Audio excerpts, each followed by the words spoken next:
Hello every folks, good morning, I hope you're having a good one, and I wanted to have a quick little chat today in regards to the price point for Tactics Ogre Reborn, because, I've seen a few different takes on this, coming from a few different angles, and I just kind of wanted to address some of the stuff I've seen out there in terms of, kind of what we know, what we don't know, and maybe hopefully put some stuff into a little bit of context. So, there's a lot of different ways that you could potentially, look at the price of a remake, whether how much the original one was actually worth to you, how much new stuff you're actually getting, and that's kind of the question that we're getting at here. I mean, to start off with, how do you even value something like this? I mean, honestly, the debate over the price of games is always a little bit of a funny one to me personally, because every time that the family and I go out to dinner or something like that, it always kind of cracks me up. It was like, these couple of burgers pretty much cost me more than decades worth of entertainment right now. So it just, I don't know, it always seems like a little bit of a weird thing to get all up in a huff about. But specifically when it comes to Reborn, the issue that I've seen has been, well, it's a remake, it's all that kind of thing. Technically, we've seen seen this game before. So why is it getting the full price treatment? Which technically it isn't. It's 50 instead of 60. That's kind of a moot point. But the main thing that I see brought up is the article saying that there was quote unquote no new content, which is a mistranslation. It's one that I saw a lot of articles kind of throwing out there as like a big ooga booga look we got 'em kind of moment of saying like, oh, there's going to be no new content, which is objectively not true. I mean, the same article, they're going over all the new stuff that they've added. In no particular order, by the way, and actually for a little bit of context, as far as the no new content, they were talking about the story. They were saying that there were no new story events, which personally, my theory on this whole thing is probably that they saw what happened with FF7 and how people were pretty darn pissed off about the changes that were done to that. And I would assume that they're probably just sitting back like, look, sorry, hands are over here. We haven't touched the story. Look, we're only touching the mechanics. We're only fiddling with the stuff that you wanted changed. So it could be that. It could just simply be, what they said, wherein they're saying that, they only had so much budget to work with. There was only so much they could do. And from the director's mouth themselves, they basically said, like, look, if we had a full, remake-style budget, a full, new game budget, we absolutely would have made another episode into the series, but we couldn't. We only had so much to work with. Now, as far as what actually got added to the remake, I will say right off the bat, I personally am not counting the voice acting as part of it. I do see it as a pretty darn good sign when we see little stories coming out with things saying, voice actors' voices were getting raspy from the fact that they were having to yell at the correct distance to get the scene right. That just speaks to me in terms of, well, they're obviously trying to get it right. But personally, it doesn't really add any value to me. So voice acting is not being considered as part of this equation. To me, it's worth 50 with or without the voice acting. All right, so what we know is new so far. We know the AI got redone from scratch. That's something people have wanted for a while. We know the unit cap seems to have been increased because we have seen up to 57 on the unit numbers.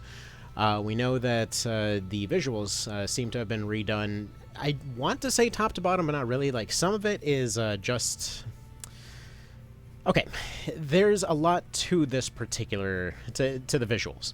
I realized that, from the very start I was kind of making fun of the sort of clay-looking stuff. Now that we've seen it in action, it actually looks pretty good. But when it comes to the visuals, there's a few things that need to be considered here. A, it did need to be redone to a different aspect ratio because the original PSP one, again, it looks the same, but it's basically a bit wider than most screens, which tends to make it either just not function or just act really funky when you do stuff to it. It's something about the way that the PSP handles stuff as to why it was able to punch above its weight class, more or less. Anyway, point being that, yes, that was already going to be an issue, that it's not going to be in the same resolution. For another thing, we have to consider that everything is going to a much larger screen.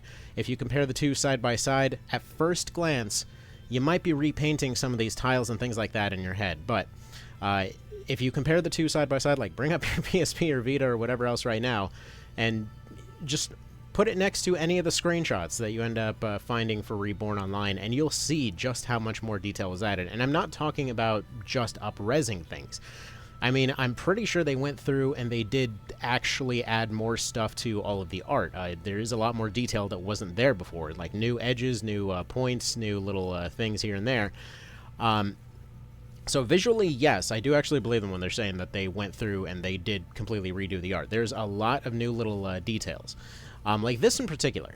If we pull up any of the... You know what, let's just go ahead and pull this up on the Vita right here, because I have the Vita up in the background. So let's go ahead and do this right here. So officially, this is basically the best version of the visuals that you're going to see, because this is on a on a official console that was already kind of up-resing things as it was. So compare the two side by side. Just like look, as much as it tends to look fairly crisp on the original when you're looking at it on a handheld.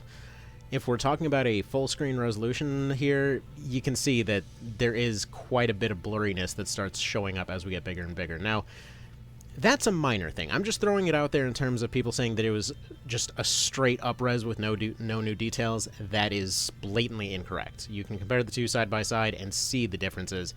New details are added even without any of that. Alright, so another thing, as far as the UI stuff, this is more of a personal thing. Like, the UI in general just got completely updated, but it's more of a personal thing on that one. Personally, I kind of have started to love it. I wasn't sure about it at first, but I've started to love it over time, simply because, yeah, it's reminded me a lot of Night of Lotus. So that's, that's good stuff in my book. Freaking love Night of Lotus. But okay. So, actually, let's put away this Vita real quick and show one of these details right here. So, this is the one that actually ended up getting compared a decent bit when people were looking at the visuals, but it is a pretty good indicator of some other things as well. So, while most of it does, kind of look like up-res kind of stuff, you do see, like, for example, more lines across the sword. You see more going on with the actual basket held to the weapon there. You see new points added to the end. You see new details in the hair. You see new details in the armor. And that's actually something I pointed out about the Terror Knight and the regular Knight units as well, that you see more details on there. You see more little bits and pieces added to the roofs and buildings and everything else. It's subtle, but when you compare the two side by side, you really do see quite a difference there. Anyways, so as far as all that goes, okay, this is all just, cosmetics, all that kind of thing. Mechanically, we know that they've basically redone the whole dang thing. So the system that they've gone with is basically a combination that folks have been asking for out of a remake that, frankly, nobody really was ever expecting to get. Basically, just hoping to combine the best of the old Tactics Ogre and the newer PSP remake. Basically, hoping to see the original class system back, hoping to see the training system back, hoping to essentially see raising people up by a class individually rather than the classes themselves. So all of that is in there. Folks wanted to see more cool stuff that you could do with the original item system. Now, personally, I think that there was a commenter that put this out there a little while ago. There's a system that Felseal did that I'm fairly certain that they're going to end up doing for this one, because I'm fairly certain we can probably confirm that they've gone and updated crafting as well. I've messaged them countless times. Nobody said anything. Actually, the only response I've gotten back from Matsuno's Twitter was the fact that he said that the pacifist run was impossible, so naturally I'm trying to prove that wrong now, but any dang ways. What I'm trying to get at here is, yeah, there's a lot of cool stuff that you could do. In Felseal, you could essentially go and steal the enemy's item stock and add it to your own. Given the crafting's probably redone, rogues probably don't need that same role of stealing crafting materials. So my assumption on the whole thing is that we'll end up seeing more of that type of system, where essentially you have rogues steal enemy items and add them to their own stock. That does seem fairly logical, especially considering that consumables and equipment are in different categories, unlike the original version. Having more limited consumables would essentially mean that there's less item cheese available, would essentially also mean that they've actually, just on the merits of the balance stuff that we've seen so far, they would have already patched out a lot of the stuff that you could essentially cheese. And they actually did mention this in that interview, wherein they were saying that they wanted to make sure that the game was essentially more of a challenge, so there's an item cap, or not an item cap, there's a level cap along the way now, essentially meaning that you can't completely overpower your team. You have units that are individually trainable as basically turbo trainable as much as you want them, as long as you've gotten to certain points of the game. So essentially, again, taking a lot of cues from, well, basically the Pokemon series on that one, just basically allowing you to rebuild your teams on the fly there. We've already seen item, or rather level restrictions removed, as far as we can tell on items and equipment. We've seen... So again, this is all stuff that people have been asking for forever. People didn't like the class system. People didn't like the level requirements.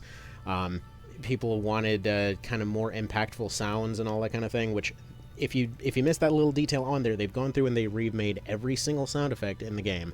They've redone all of the music with a live orchestra, as well as added new music on top of that. So all things considered, I want people to realize that when it comes to story events and how they might have changed and, you know, what characters live, die, or whatever else, bear in mind they've done this already. They've done that for the PSP version. If you remember, when the original PSP version was coming out, they basically were saying, like, look, here's all our new story events. Like, people wanted to see Ozma get her own story and endings and whatever else. People wanted to see Cressida get her own story and endings. People wanted to see more representation for the outlying factions, so we ended up getting Azelston. We ended up getting just more dialogue and endings for basically all the characters. I think the only one that actually ended up getting shafted, just because they kind of deserve it, was Zapan, who, due to all of the extra endings, would occasionally get his ending overwritten, but whatever. Point being, they've already done that pass to decide who should live or die, because there's certain things that would essentially inevitably end up coming into question if you ended up adding more events. Now, this isn't a blind defense of the thing. It's something I've thought about on quite a few occasions here, and let me explain why. Because this is another one of those little details that I often see kind of getting thrown by the wayside and not really truly considered. So when it comes to, like, oh, just go remake the whole thing, you already have the assets, okay. There's way more scripting than you may realize to this whole thing. Like, again, One Vision has been dealing with just the rebalance portion of this for about 5 years.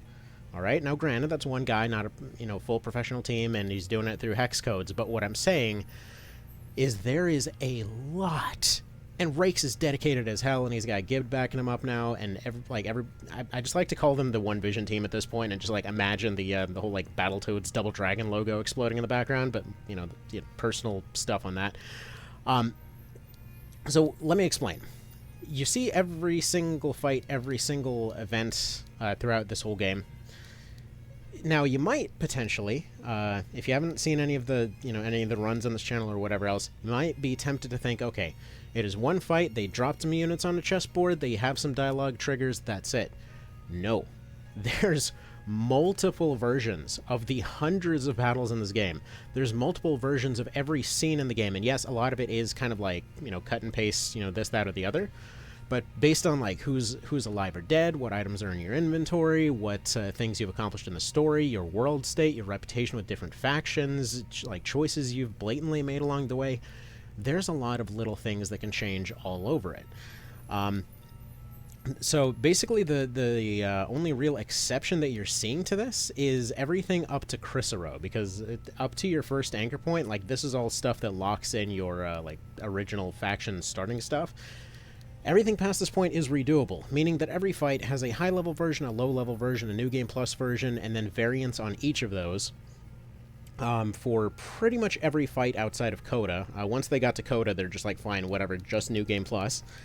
So if by any chance you ever ran into the fight with Azelston and you were wondering what gives with the level 25 all of a sudden, it's called the coders decided that enough is enough, please let us out of the programming room every now and then.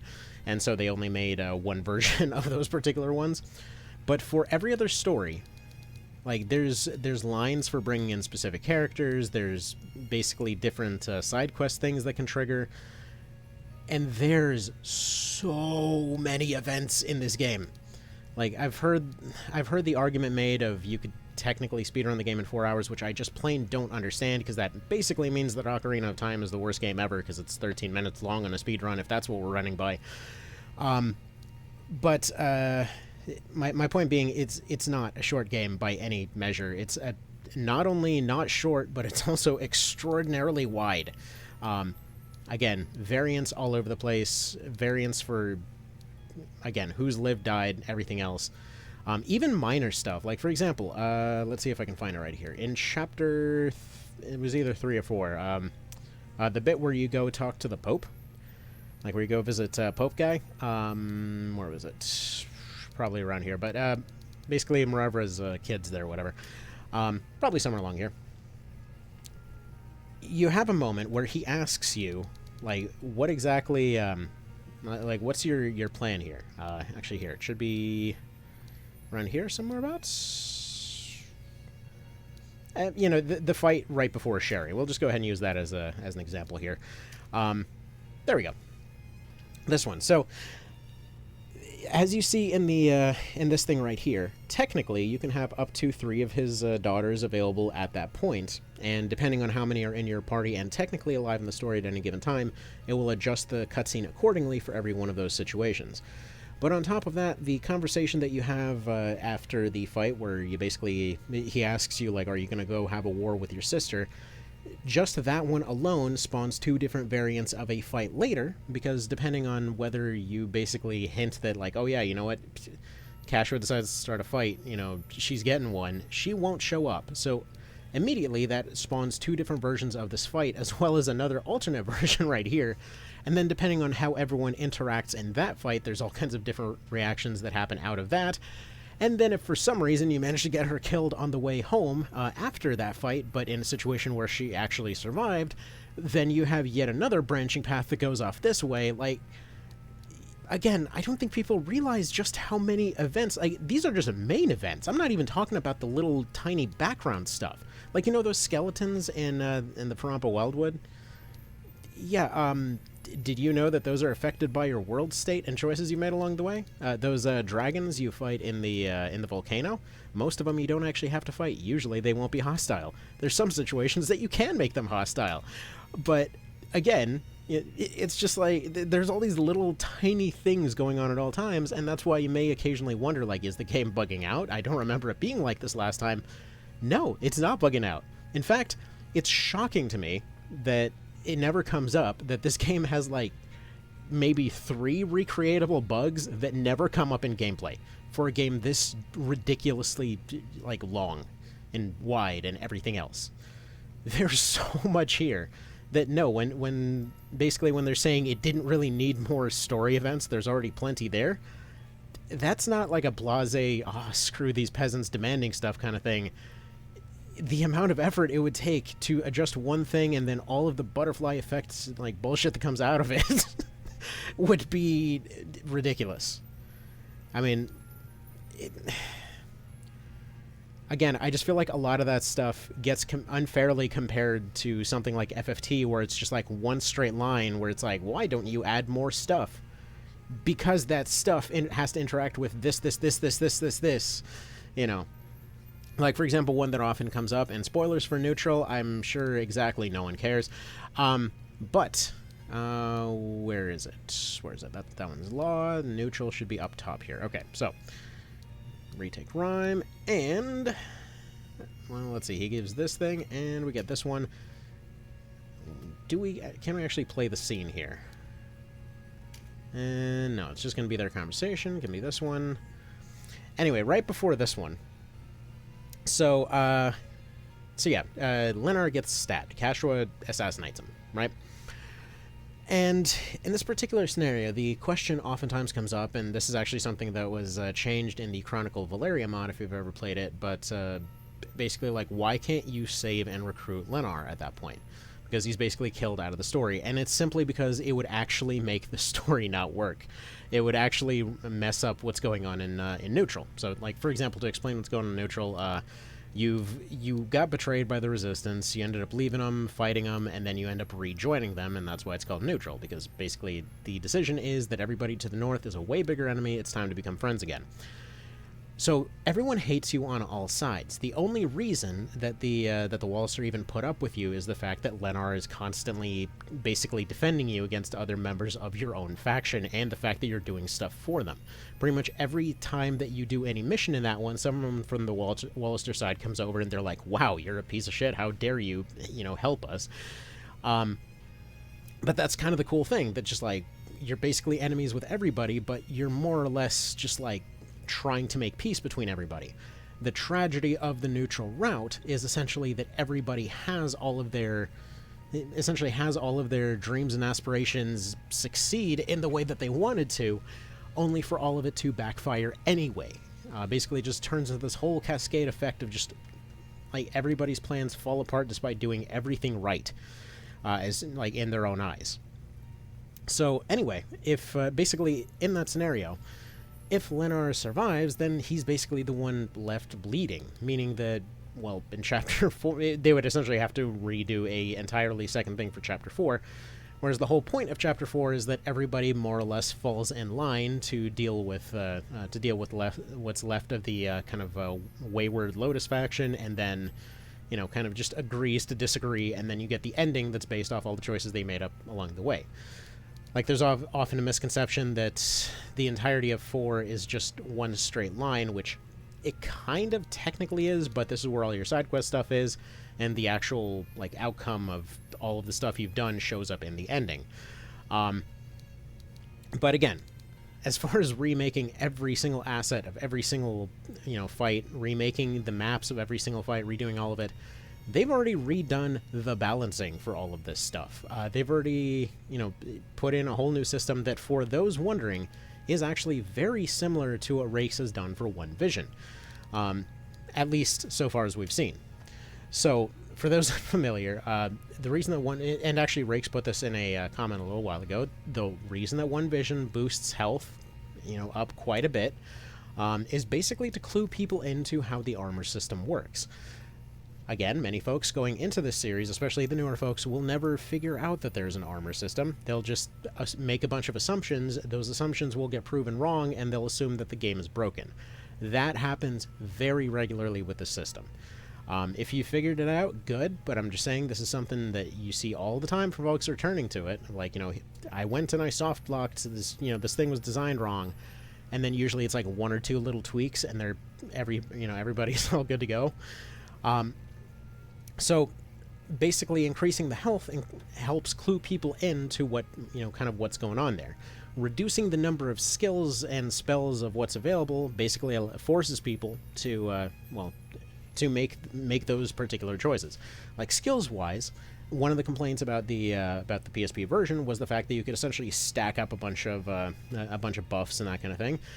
And then the complaint was, oh, all of the skills are just buffs, there's nothing else going on, and there's all these different mechanics that they'll never interact with because they've made this assumption and they're just sticking with it now. This, again, comes up so often with this game. Like, here, let me go ahead and pull up my more or less original save file here to show you what I mean, because, again, I did the exact same thing starting this game. Like, it's whatever. And by the way, if we're talking value prospect, as far as whether $50 is kind of worth anything here, I mean, the way that I calculate it, even if on the low end of my very first playthrough that I ended up somewhat burning out on the game, if that still got me 76 hours worth of entertainment, that still comes out to 67 cents an hour, and that is phenomenally cheap. And I did not pay that much for the original, but... Which is funny, because I know immediately there will be a comment of like, well, you see, there's the problem. You didn't play that much. You didn't pay that much for the original. Well, I mean, yeah, prices are different now. I mean, I'd love to say that we ended up buying our house for $500 in like $1,600, $1,600 and all that kind of thing, but it just ain't gonna be that way. Numbers change. All things considered, the $50 that we're seeing for this now is basically the $30 for Game Boy games back in the day, as far as I'm concerned, because it more or less is the same amount of pain. So, for example, this I've seen with a lot of cases where people have like sent me save files and whatever else, and were wondering what happened on their first time through the game. So, let's take a look at what was wrong here. So, okay, Field Alchemy, that one's self-explanatory. No real need to explain that. It seems like Field Alchemy is just gone, by the way, because that is one of those things that did confuse people as to, like, I went and I bought the item, I have the item, I can't use the item, why is my guy too stupid to, pull the cork out of that medicine because he hasn't trained in that item? As far as we can see, it seems like Field Alch is just built into characters now. But we see maxed out weapon rank off of just using that exact weapon. Almost nothing in racial ranks because, didn't figure out anatomy actually did anything until a good bit through the game, which, for anyone unfamiliar, yes, basically each rank of any skill that applies to anything just adds another stack towards penetration and accuracy. It's, again, part of that whole armor equation. But essentially, just most of this ends up being buffs, like 2 racial buffs, health buff, strength buff, movement buff, accuracy. I like trajectory. I don't know why this one's always ranked so low. It actually is a really good skill. Essentially a damage downscaling buff, a double shot, the ability to use items, and a weapon buff. So that is oftentimes where the assumption ends up coming from, that basically all the skills are buffs, without taking into consideration the kinds of stuff that essentially makes your character in this, which is what makes the new system there fairly good, because you're essentially limited to 4 slots, so immediately you have to suddenly pick a bunch of different stuff, and suddenly that means you can't have a lot of these buffs, which means that when you use one of them, you won't assume that one thing is doing something completely different. So, for example, in many cases, people would go put on Strengthen and then also get a rank in a weapon skill, and they'll assume, like, Strengthen is just not functioning if the other unit is a higher level than me, and no. That was a rumor that was going on for the longest time, and it was because that other guy spawned in at a higher level. They put in a lower level unit, and that guy had better armor, which was essentially resisting the crappy weapon that character had equipped, and so they weren't getting any of their bonuses, because all Strengthen is a 20% increase to max damage. But it doesn't mention that anywhere. It just says grants a bonus to physical attacks. In the language of the game itself, it makes sense. To the player playing the game, it doesn't necessarily make sense. For example, right here where it says accuracy and damage increases with rank, it doesn't distinguish between damage and attack value. Attack value is penetration, so essentially all people saw was like, oh, it makes damage go up. Well, it only made it go up by 4 points. That's kind of whatever. That doesn't do anything. And the actual, like, interesting mechanic of, like, oh, you penetrate armor, suddenly all those bonuses are giving you pretty nice stacks of damage in the background, don't come up. Except for archers. Because all those archers are training in the background. The actual archer class is so damn simple that when a character ends up training up that class, like, let's go ahead and switch them back over to archers real quick.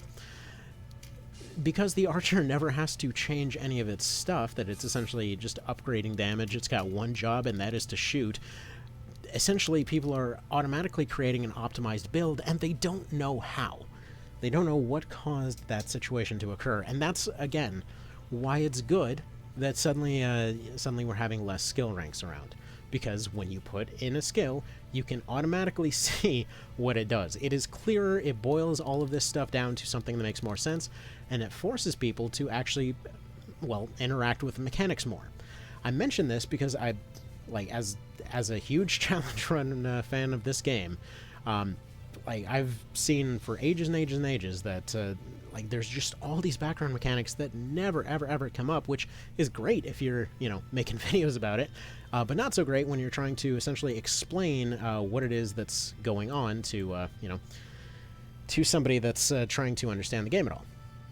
Now, I think this right here, by the way, just to take a quick little segue, I just want to show, look at the level of detail difference between these two.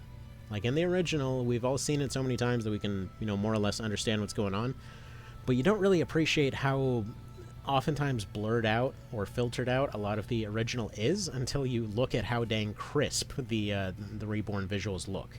And now, again, we've seen it in action. We've seen what it does. So we know for a fact that, yes, the visuals actually are looking pretty darn snazzy, so we can definitely drop that particular thing out of the equation in my book. But okay, one more thing to consider on the price kind of prospect of the whole thing. When all of the Mana remakes came out, they were generally around $30, and that was generally seen as acceptable. They were, simple ports and upscales and everything else, which does not take a lot of work. That's, well, I mean, it does, but it doesn't. It's something that essentially, a smaller team can get done in a relatively quick fashion, and that's about it. When it comes to a project like this, we've already gone over just how many different aspects there are to consider, to balance, to everything else, you know, throughout how ginormous this game is. It's not a simple change one thing and it's perfectly fine. Look at all of the development notes for One Vision, and that'll give you a bit of a clue as to just how much work goes into this damn thing. I mean, you change one thing and there's suddenly 100 other ripple effects that you gotta go deal with all of a sudden. So to expect that to be done for basically thousands of different potential, you know, situations, it's going to be a problem. It's probably the main reason that they haven't done the whole adding new stories thing. For another thing, again, as far as spells, actually, I forgot to cover that real quick because it's what I was trying to get to. All right. Let's go over this real quick. As far as spells and things, I want you to think real quick about the SNES and PS1 version, because I have a feeling that we'll end up seeing a similar idea to that. Because one of the things that came up is the fact that your clerics essentially would, well, if you don't have exorcism, you'd be soft-locked, right? But we've been here before. We have seen two different versions of this idea come up before. We've seen the original SNES, PS1, and Saturn version, and we've seen Knight of Lotus. Do you remember how they got around that problem? How it is that people didn't get soft-locked on undead maps?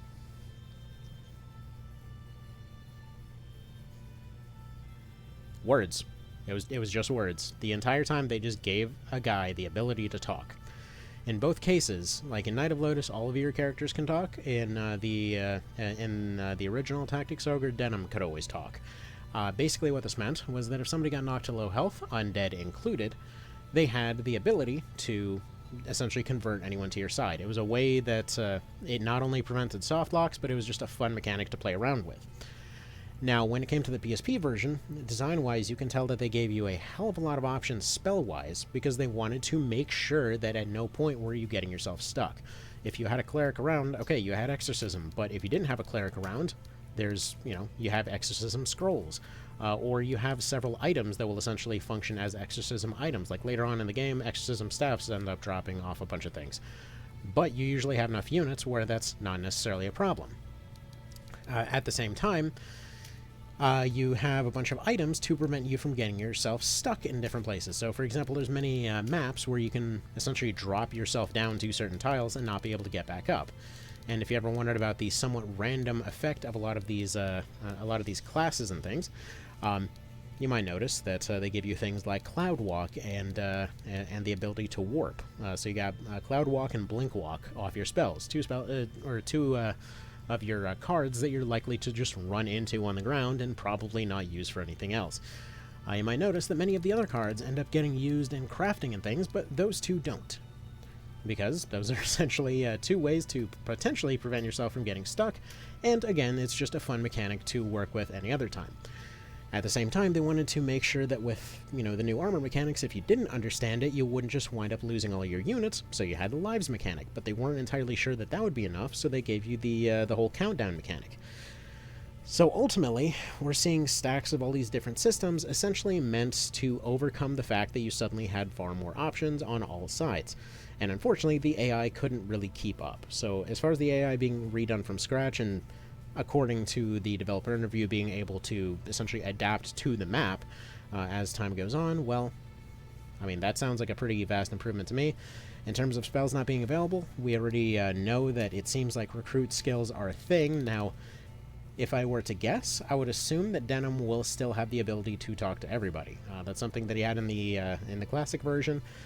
We've seen a lot of features come back from the classic version, including training mode, which again, a lot of people were asking for. So I would assume, you know, we'll still see that same recruitment stuff. We do know that you have the ability to recruit all types of units, even on your first playthrough. So we already know for a fact that you can recruit more types of units. So that's already going to be a thing. So, okay, so you don't have to worry about always having exorcism. Again, this is a bit of an assumption on my part, but I think it's a fair assumption because that was one of those features people love about the original, and we already saw that they had ghosts in their party. There's no way you're getting ghosts in your party without that as a feature.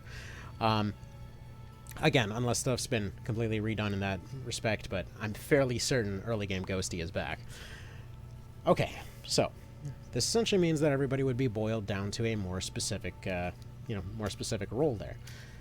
We can actually assume, based off a little video that came out recently, that there probably wouldn't be too much of an issue from this. There's actually a recommendation system for your spells in that particular one, where it essentially slots in what it thinks will be best depending on your team comp, apparently. And the thing that it actually came up with seemed to be a buff, a missile, a speed buff, and a heal. So essentially the old classic thing for Valkyries and things like that. But based off the fact that I wasn't coming up with anything overly fancy, I would assume that would essentially mean that, well, we probably won't need anything overly fancy. I'm sure that all of those same quality of life features that were there in the classic version will essentially kind of be there by default, more or less.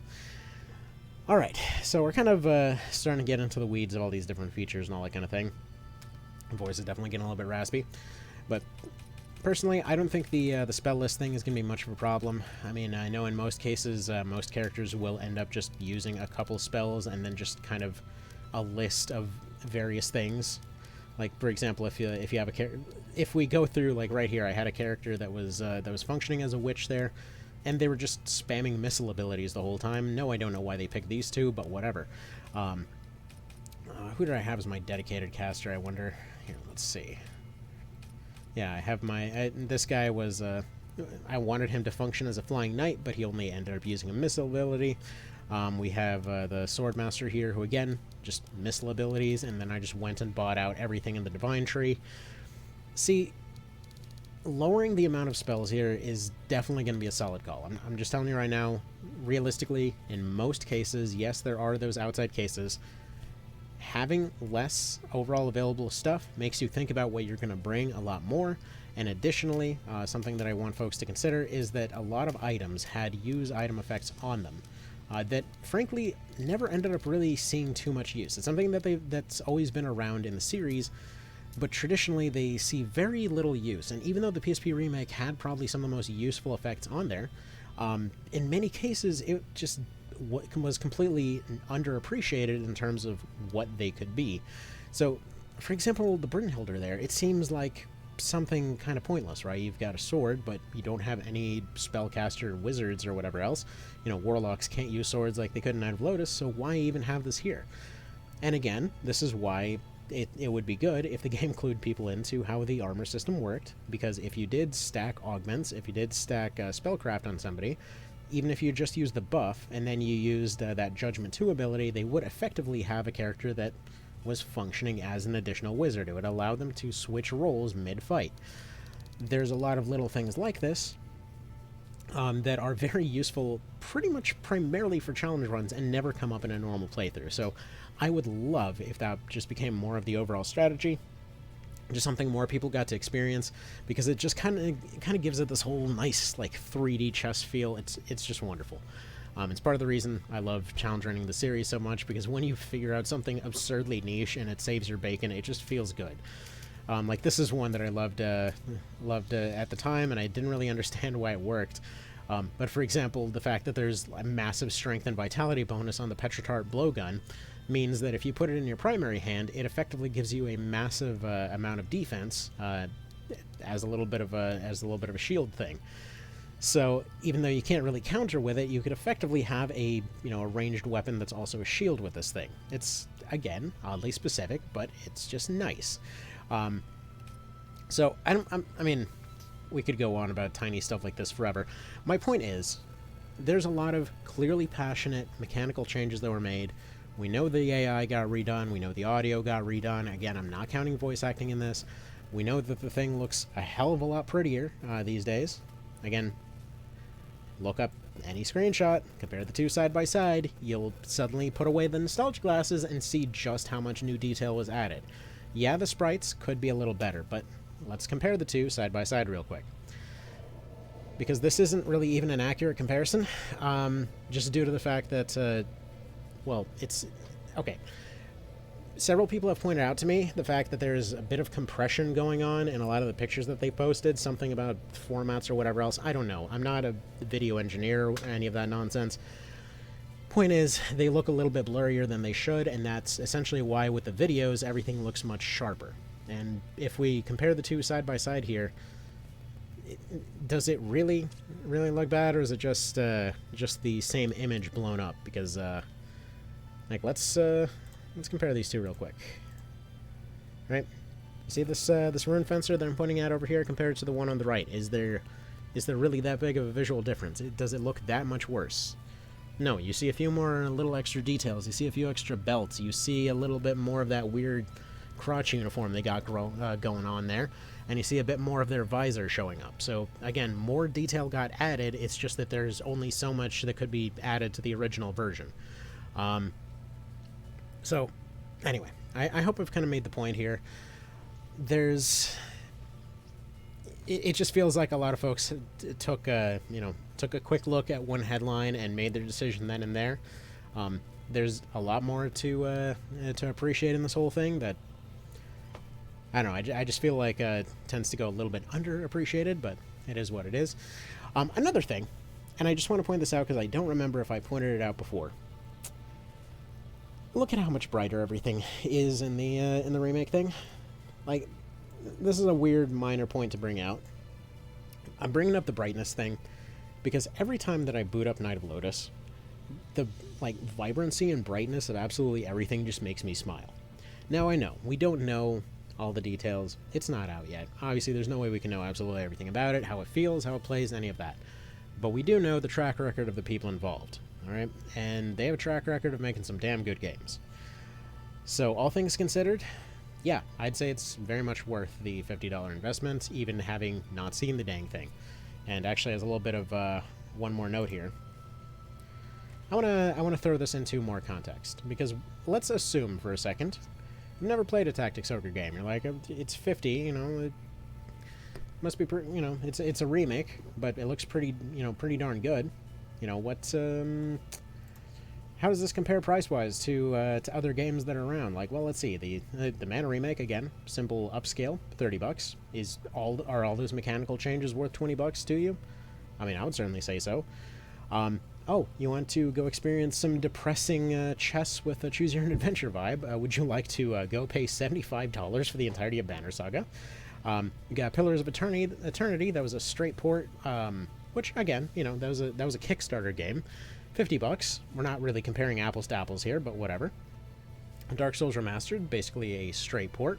You know, $40. Whatever. It's Souls. Honestly, that one I feel is a pretty darn good deal because Dark Souls is pretty awesome. Triangle Strategy is a shallow copy of Tactics Ogre for $60.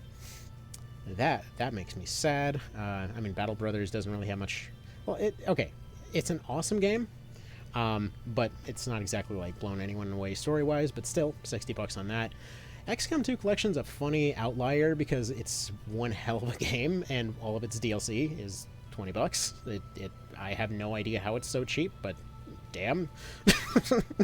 I mean, the Genesis collection is $30. There's like a bunch of 30-year-old games that yeah, you're paying almost as much as this other one for. Civilization, usually it's like $75 or something with all the DLC or whatever else. My main point is, when people whinge about $50 for this thing, it just kind of makes me laugh. I'll be honest. It's completely disingenuous. It just seems strange. It feels very, very strange to me.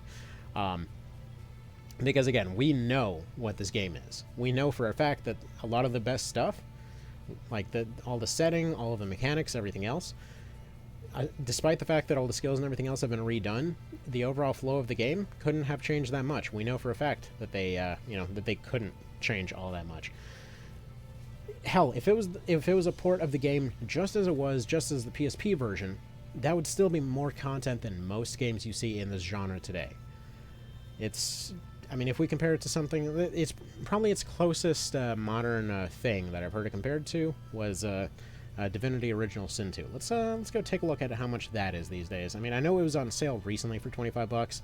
If I had the space on my memory card, I would have actually picked that up, but I do not have time to learn a new game right now, which is funny because I'm actually reviewing a game right now that I think is pretty neato, but we'll get to that when we get to it. So let's look up Divinity real quick. Let's see how much that's running these days. So, for the Switch version, oh my goodness, this has so many creepy anime games on there, is $50. So, either way, ports of PC games are about that much. This thing is essentially getting put on everything for about that price. I don't think that this is by any means like a bad price. And that being said, as somebody that comes from a business background, if they put it at 40, as much as I'd love to pay $10 less, if they put it at 40, it would effectively hurt the brand in this particular case.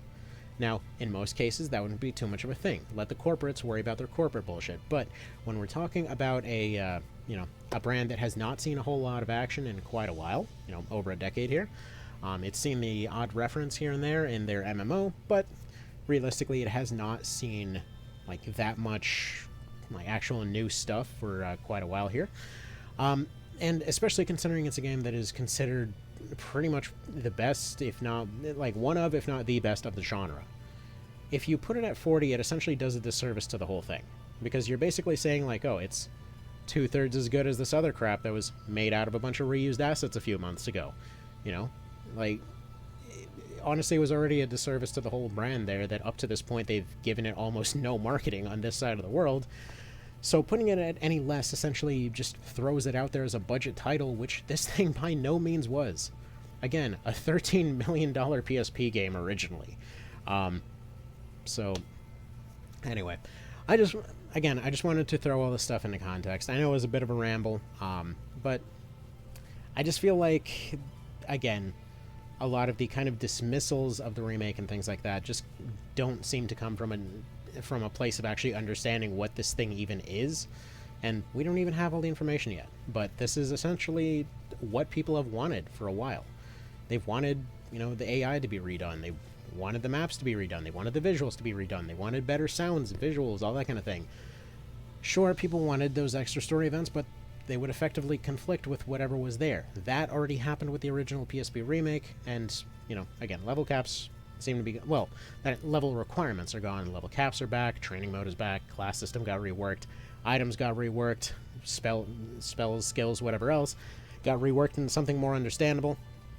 In fact, there's one comment in particular that I saw a little while ago from someone that I saw specifically complaining about the fact that there were too many skills in the original, coming back and complaining that there were only 4 skills in the new one. And, I mean, you're never going to make everyone happy, but anyway. Okay, ramble done. You guys have a good one. Take care, and I'll see you next time.